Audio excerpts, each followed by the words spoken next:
Hello, in this video I'm going to talk about the basics of rigging in Maya. Okay, so I've got a rigging page there off the home page. So rigging is essentially an interface or controls for articulated animation and computer graphics. Generally for characters, you can also rig cars, anything that you want to have advanced control over. Okay, so I'm going to talk about the most basic of concepts in rigging. And in order to rig, you really need to understand all these. If you do have a solid understanding of all these, rigging really isn't that hard. So first of all, we have transforms. It's essentially a placeholder in space. And objects have a transform node to them. It's the top level of any object in Maya. Okay, transforms can also be empty. They can be an empty null. Now, everything has a transform on it, and I cannot understate this, or rather overstate it enough. The biggest problem that people have with rigging is not freezing transforms or setting transforms to 0. I'll demonstrate that later. Hierarchies is also important. It's generally parent-child relationships between objects. Transforms can be at the top of hierarchies. Also different groups.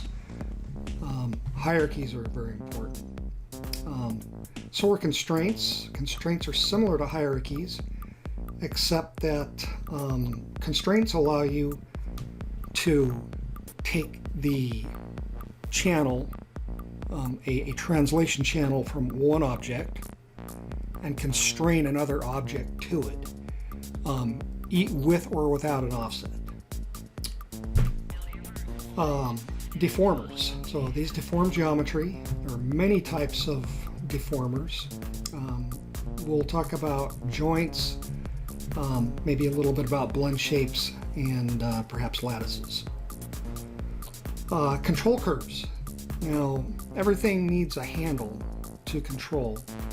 Control curves are the industry standard, and they are a nerved curve, which is sort of like an illustrator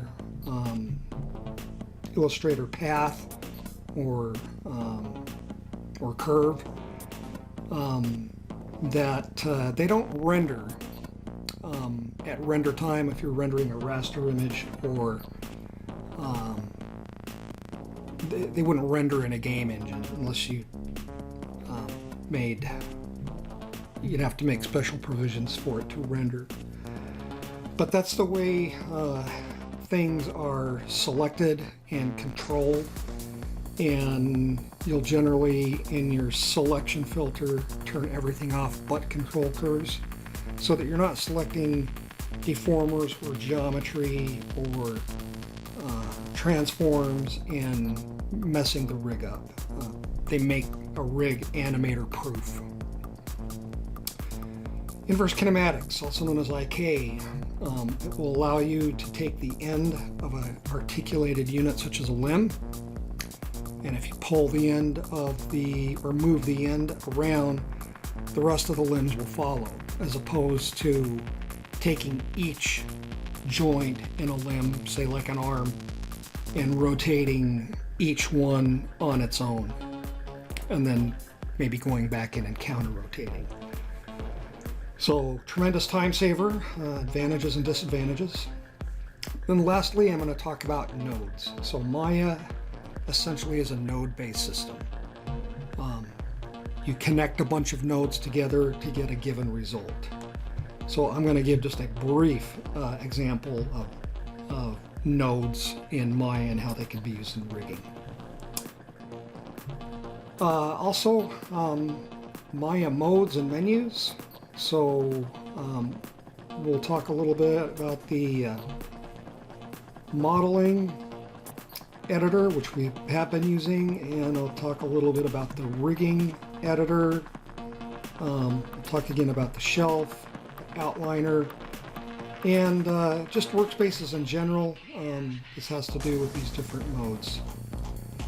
So just a brief intro on rigging. See you in the next video.